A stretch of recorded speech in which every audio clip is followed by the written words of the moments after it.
Assalamualaikum warahmatullahi taala wabarakatuh.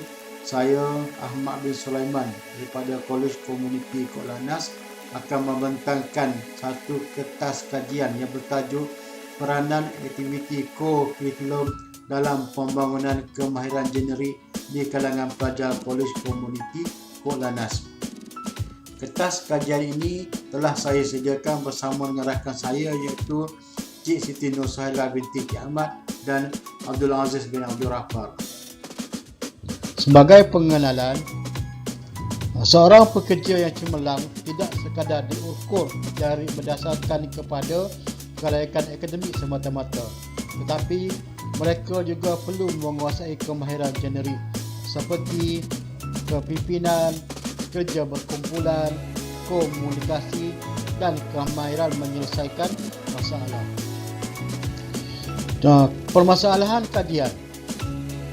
Ada kajian menunjukkan bahawa graduan daripada IPTA gagal mendapatkan pekerjaan selepas tamat 6 bulan tempoh pengajian. Kesukaran graduan mendapat pekerjaan adalah disebabkan kegagalan graduan menguasai elemen-elemen kemahiran generik. Seterusnya, objektif kajian ini. Ada dua objektif. Yang pertama, mengenal pasti tahap penguasaan kemahiran generik di kalangan pelajar College Community Kok Lanaz. Dan yang kedua, menganalisis elemen kemahiran generik yang dikuasai pelajar daripada penglibatan aktiviti co-curriculum. Seterusnya, sorotan kajian. Institusi pendidikan, khususnya institusi latihan kemahiran awam ataupun ILTA seperti College Community, mereka berperanan melahirkan graduan yang kompeten dalam bidang kemahiran teknikal. Tetapi mereka juga berperanan membangunkan kemahiran generik supaya modal insan yang dilahirkan mempunyai kualiti yang tinggi. Metodologi kajian. Pertamanya kita tengok instrumen kajian. Kajian ini berbentuk kuantitatif yang mana barang soal sidik telah diadakan kepada responden melalui Google Form menggunakan talian internet. Responden terdiri daripada pelajar semester 3 sesi Jun 2020. Seramai 139 orang pelajar yang terlibat dan daripada 139 tersebut seramai 99 orang telah menjawab soalan ini. Untuk di College Community Kok Lanaz terdapat 3 program yang ditawarkan iaitu Multimedia Kreatif Periklanan, Sijil Terapi Kecantikan Daspa dan juga Sijil Dandanan Rambut.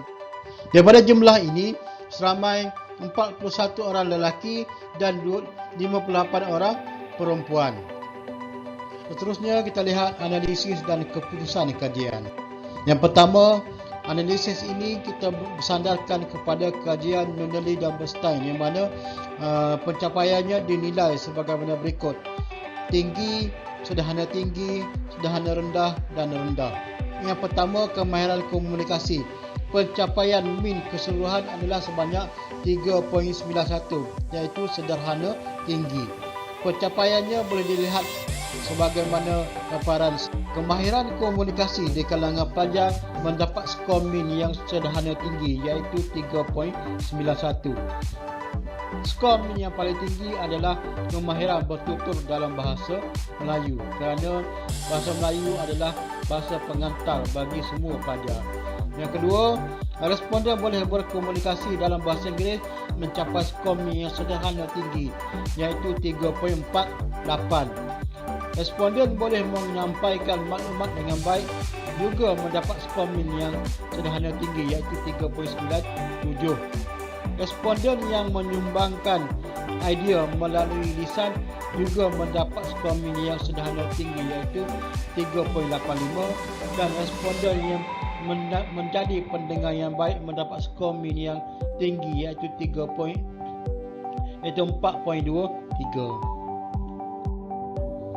Kebolehan pelajar bekerja sebagai satu pasukan mendapat skor min yang tinggi iaitu 4.19 berbanding dengan skor min komunikasi yang mendapat sederhana tinggi. Dapatan daripada analisis mengenai kebolehan bekerja sebagai satu pasukan kesemuanya mencapai skor min yang tinggi, iaitu 4.27, 4.11. Sebagai rumusannya, kerjasama responden dalam berpasukan adalah sangat baik, dipupuk semasa sesi PDP secara amnya dan kegiatan core curriculum secara khususnya.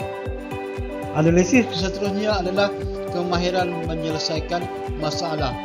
Skor min keseluruhan adalah mencapai 3.67, iaitu sederhana tinggi.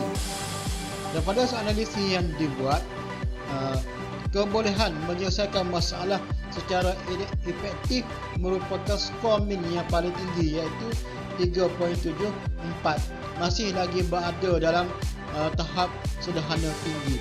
Manakala yang paling rendah adalah 3.61, iaitu kebolehan menyelesaikan masalah dengan menggunakan pelbagai mod pemikiran seperti kritis, analitik dan sebagainya. Analisis seterusnya adalah kemahiran fleksibel. Untuk kemahiran ini, analisis ini, skor min yang dicapai adalah 3.79, juga adalah sederhana tinggi. Maksud flexibility di sini adalah keupayaan dan kesediaan untuk bertindak balas terhadap jangkaan dan keadaan yang berubah. Kepentingan flexibility kepada pekerja adalah dapat menunaikan lebih tanggungjawab, boleh melakukan tugas yang berbeza dan memikul amanah yang diberikan. Majikan amat memerlukan sifat fleksibel ini supaya pekerja yang mereka miliki adalah pekerja yang boleh melakukan berbagai tugas yang diamanahkan.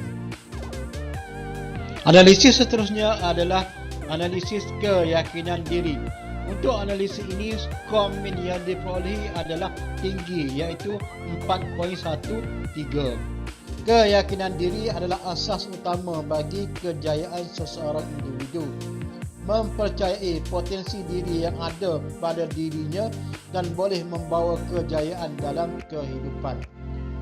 Skor min keseluruhan terhadap item keyakinan tinggi adalah tinggi.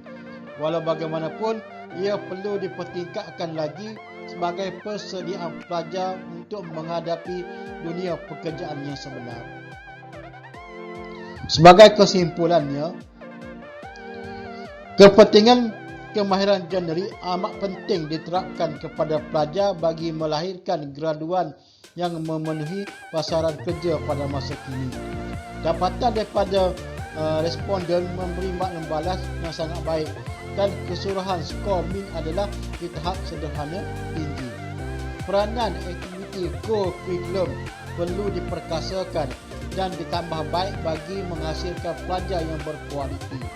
Disebabkan keperluan kepada kemahiran generik sebagai bekalan selepas bergelar graduan. Minat dan bakat kepimpinan yang ada dalam diri pelajar dan perlu dipupuk dalam diri mereka. Sekian, terima kasih.